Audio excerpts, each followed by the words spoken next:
where Farina lives. Okay, I'll go knock on the door.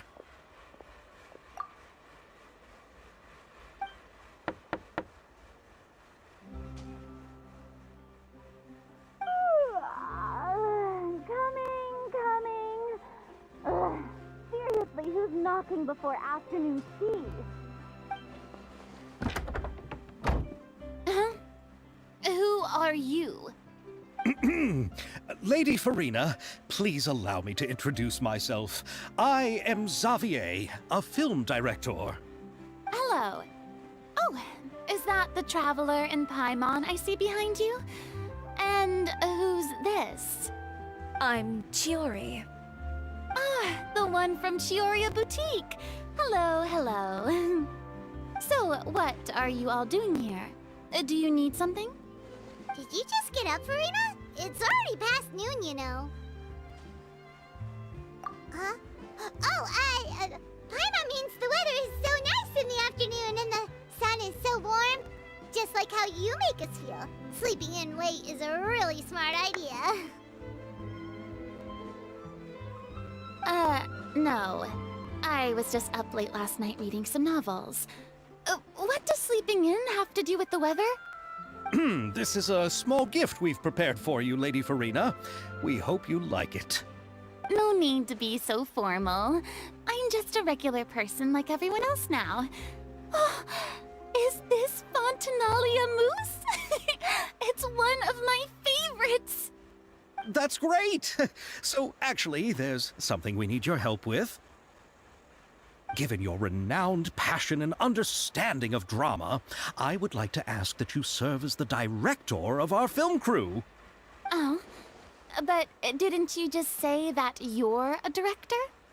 Yes, but for this particular project, I'm mainly working as a producer.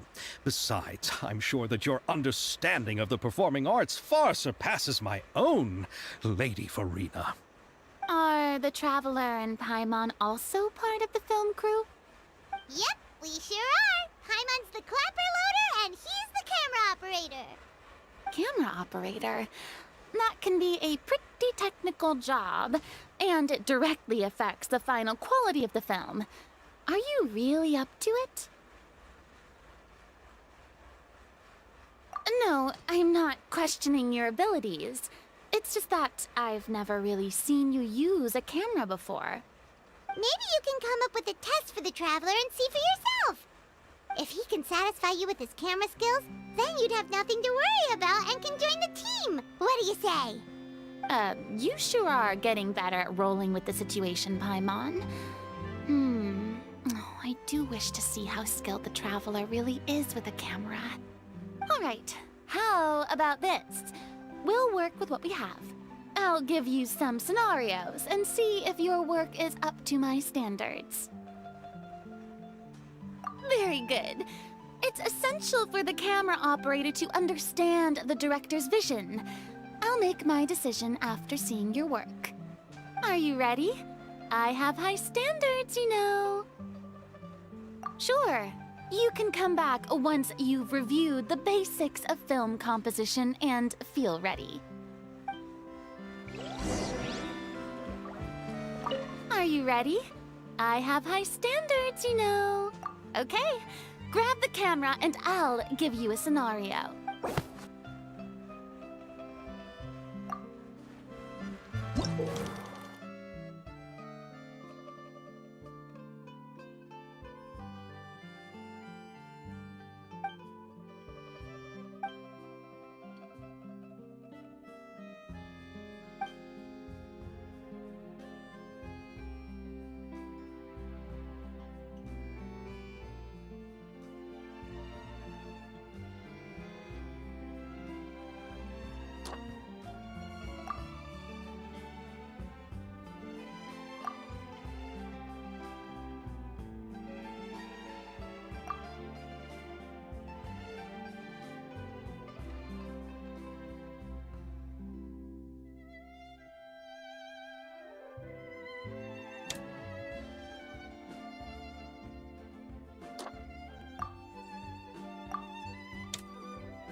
appears that you have more skill than I thought.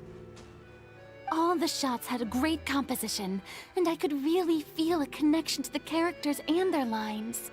Yeah! Does that mean you agree to be our director, Farina? Did you think I would agree just like that? After our performance of the Little Oceanid, I've begun to make a name for myself again, you know. In fact, I've already had several troops approach me for the Fontanalia Film Festival. Unfortunately, the scripts were all pretty boring and didn't pique my interest. If others were to find out I agreed to work with you so easily, then, well... Hey, but didn't we have a deal? What else do we need to do to convince you, Farina? Well, what about the pay? Huh? You know, how much you're willing to pay me to be the director? The pay is also an important factor for me to consider, you know. Well, I can offer you this much? What? That's all? If Nervilat were to hear of this, he could charge you with underpaying your labor. I'm sorry, but our crew is in a tight financial spot at the moment. I see. Well, even though it's highly unlikely now that I'll join your crew, there's still something I'd like to ask. Exactly what film are you planning to make? Oh, our script is an adaptation of The Two Musketeers. Huh? Wait, you mean the suspense thriller novel that was a #1 bestseller? Oh, so Farina's read it too. Of course I read it. I've always had a keen interest in artistic works that strike a chord with the populace. I see. It all makes sense now. You must have used most of the budget to pay for the copyright. Not really. The novel's author transferred the copyright to me practically for free once he heard that I wanted to make a film adaptation of the story. The lack of budget is due to another issue. He probably just wants to get his name out there. So, Mora isn't the most important thing to him right now. It reminds me of a delivery courier who wears one of my designs while traveling all across Teyvat. I didn't charge her much for the outfit either. The exposure she provides for my brand is well worth it. So, are you a big fan of this story, Farina? Well, it's alright. The pacing of the story is good, but the character relationships could use some work. When I was reading it before, I always felt like some things were left on a rather unsatisfactory note. I have high standards, you know. Ahem, Mr. Xavier, if, hypothetically speaking, I agree to be the director, how much freedom would I have in terms of script revisions and creative interpretation? Oh, as much freedom as you would need. I wouldn't dare doubt the tastes of Fontaine's greatest star. Good. Then I'm free to alter the script as I see fit. Absolutely, no problem.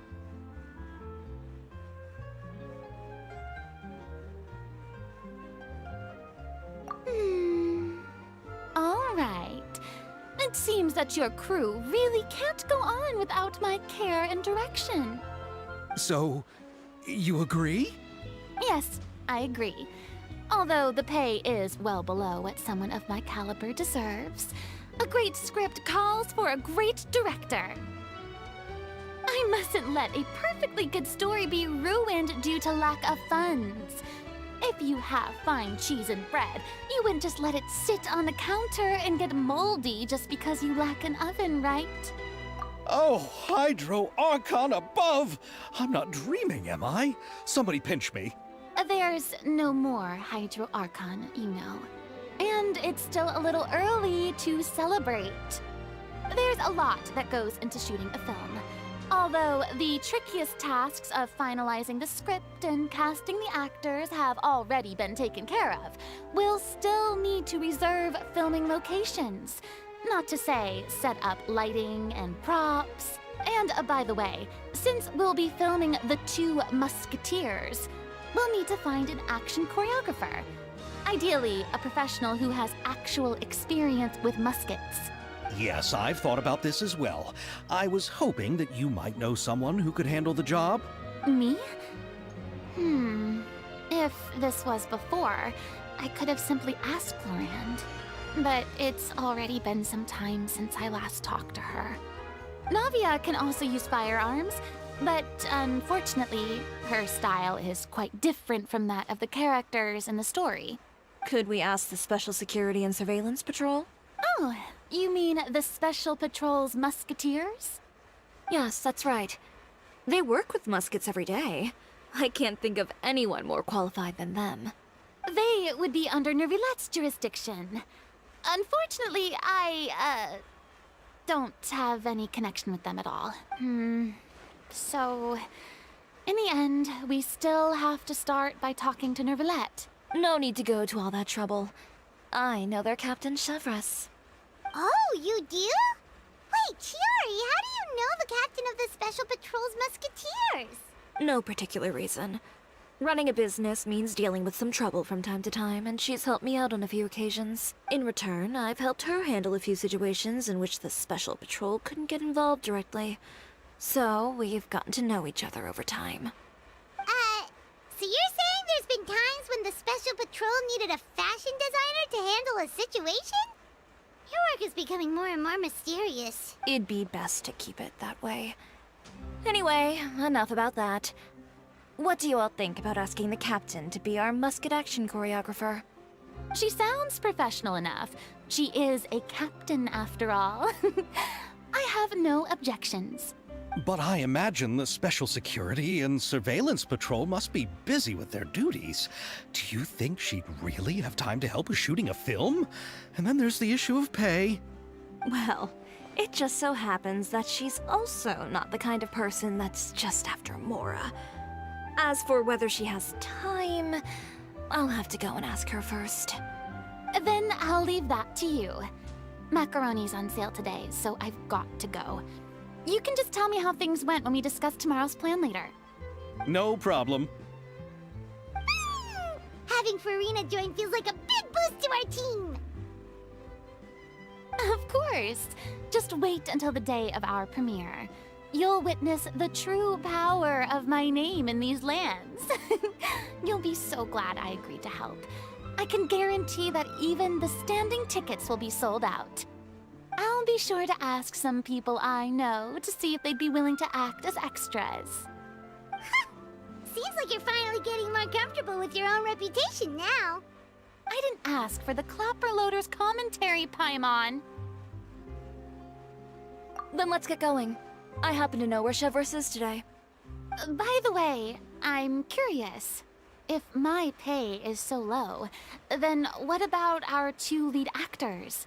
Didn't they travel here all the way from Inazuma? Actually, they told us that they see the trip as part of a cultural exchange, so they didn't ask for any pay. What? So is every person in Tevat who doesn't want money gathered here to shoot this film? Don't tell me Chiori isn't being paid either. I already knew Xavier from before, and he's also agreed to give my brand some good exposure. It seems the gods have really smiled upon you, Xavier. And that certainly doesn't include me, mind you.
All right, this is the place.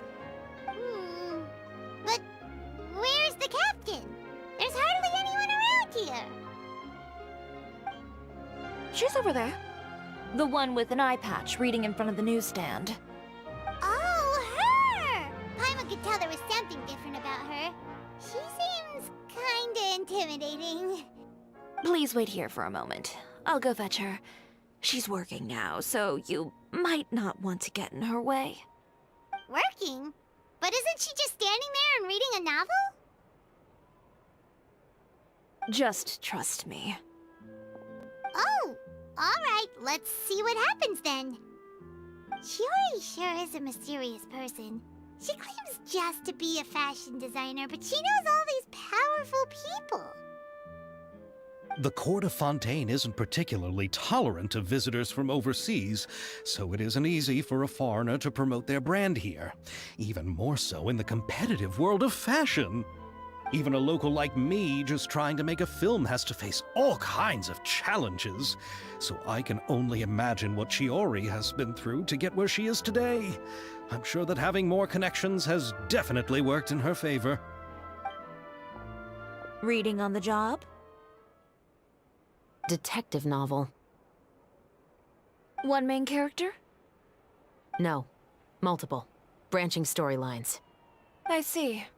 How's the plot coming along? One of the main characters is about to make a choice that will affect the rest of his life. I'd wager he's going to make the wrong choice. Any way to speed things up? There's something I need your help with. You know that doesn't depend on me. It all comes down to what the character chooses. Which is exactly why I'm here to help.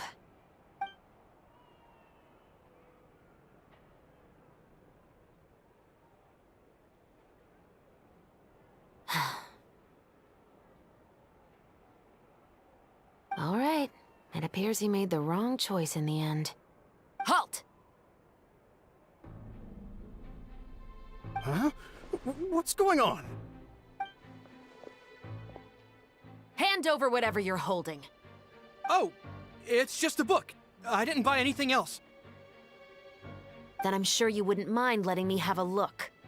Excuse me, officer. I don't mind you standing around here, not purchasing anything, but I'd prefer if you didn't disturb my customers.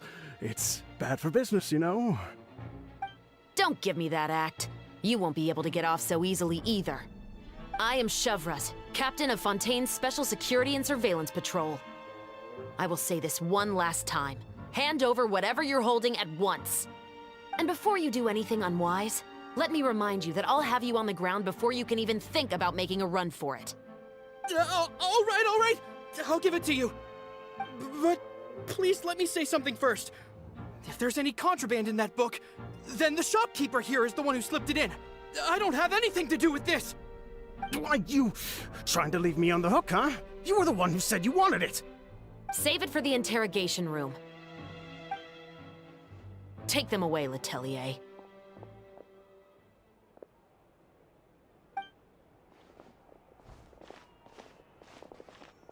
What's going on here? One second you're reading a book and the next you're escorting people away.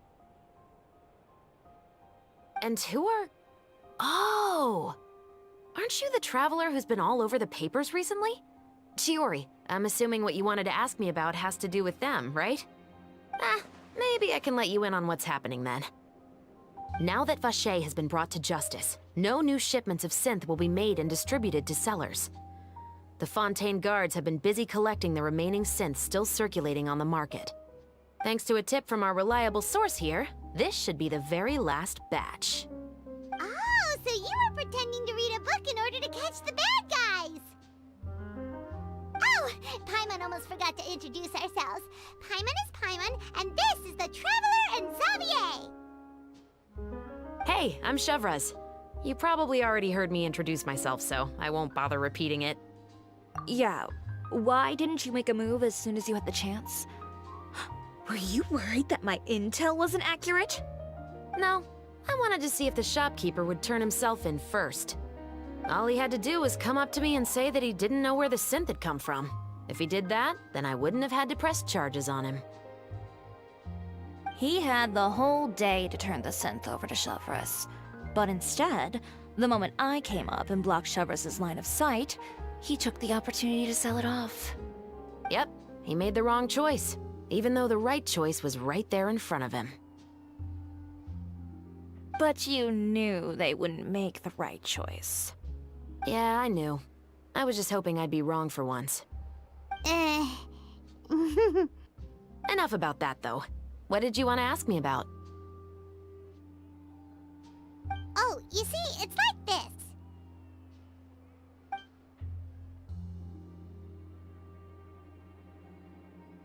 The Two Musketeers. You certainly have a good eye for a story. So what do you need me to do? Just be the action choreographer for the actors? Yes, that's right. I want to make sure we get all the details right. I want the actor's posture and understanding of firearms to be as realistic as possible. However, I'm afraid this work will require a bit of your time, since you'll have to be present whenever we're filming. Also, as for the pay... No need to say any more. I'll join. Huh? Just like that.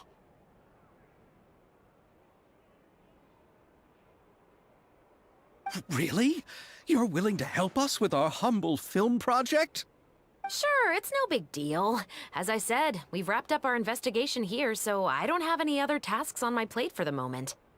Besides, I personally really like this novel. I even have the collector's edition at home. Stories where justice prevails over evil never get old for me. Then we've got a deal? Yes, I'll see you on set tomorrow.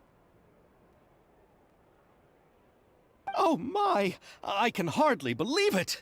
I should tell Lady Farina immediately. Oh, and I must tell the prop manager and lighting technician to get everything ready. We start filming tomorrow! Calm down, Xavier. The film is going to take more than just a day to finish. Still, I should also head back now and start preparing the actors' costumes and makeup. Alright, guess that's it for today then. Traveler, Paimon, please stay for a moment. I have something to tell you. Then I'll take Xavier back. Poor thing. He's so excited that he can't even walk straight anymore. I don't want to spend our first day fishing our producer out of the fountain. He'd better.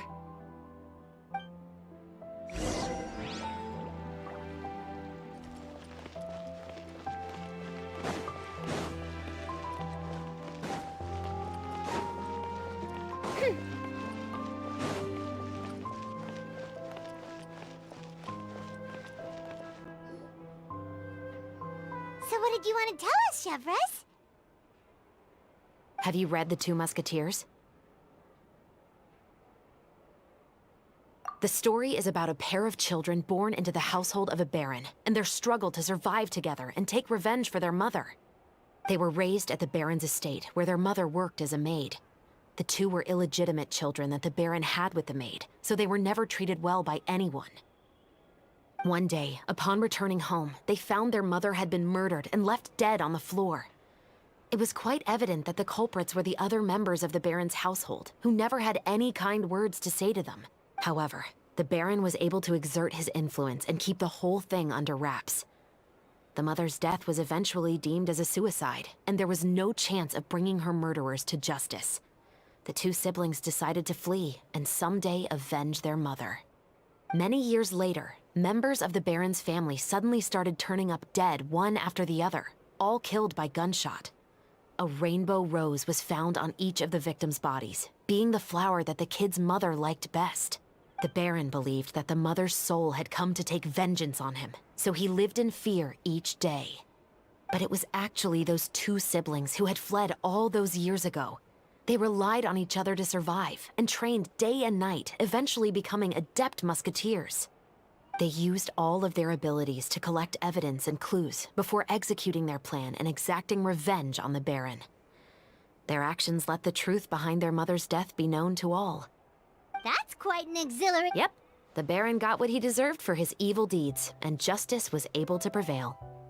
It was just the kind of story I enjoy. Oh, so is that why you were so willing to join our crew, Chevreuse? You could say it was one of the reasons. Oh, other reasons too? I've read the reports about you. Whether it was at the trials or when you lent your hand to resolve our nation's crisis, you've shown that you've got a strong sense of justice, as well as a great mind for deductions. Yes, you're as sharp as I expected. It seems you've experienced many similar situations before. There's been a recent murder case involving muskets. The perpetrator's methods appear to be very similar to what is described in the novel. Huh. Really? But Paimon didn't see anything about that in today's papers. The Marechaussee Phantom hasn't yet released any information to the public because the investigation is currently at a standstill. The murderer is extremely cautious. A murder involving firearms? But not that many people use those in Fontaine, right? Impossible. We perform a routine inspection of our firearms and ammo reserves every day. If one of the weapons had been fired, it would stick out like a sore thumb. Besides, I trust the members of my platoon. However... Well, that's all I can disclose about the case today. Huh? What do you mean? I hope you all can go back and get some shut-eye. You can decide tomorrow whether or not you'd like to join the investigation with me. I'm aware this might not be the ideal time to add more to your plate, but the more capable people we have, the better the chances that justice will prevail. Carrying out investigations isn't actually supposed to be our responsibility. Our job is to apprehend the perpetrators. Finding them is really up to the Marechaussee Phantom. You could say I'm taking part in the investigation out of personal interest. I don't want people to see muskets in a negative way, and also, I'm concerned about the similarity between the crimes and the story. You mean they might be connected somehow? I suspect so. Just to make myself clear, this is not an order, nor is it a deal of any kind. It's a request, nothing more. If you two have any interest in the case after we finish filming tomorrow and are willing to assist me, then I would be most grateful. What do you think, Traveler? Yeah, you're right. Paimon's getting a little tired, too. We've really been hustling all day. You'd better head back and get some rest. It's good to keep a calm mind, especially when you're about to make an important decision. Otherwise, when the moment comes, you might end up like that shopkeeper and not even realize that the right choice is right there in front of you.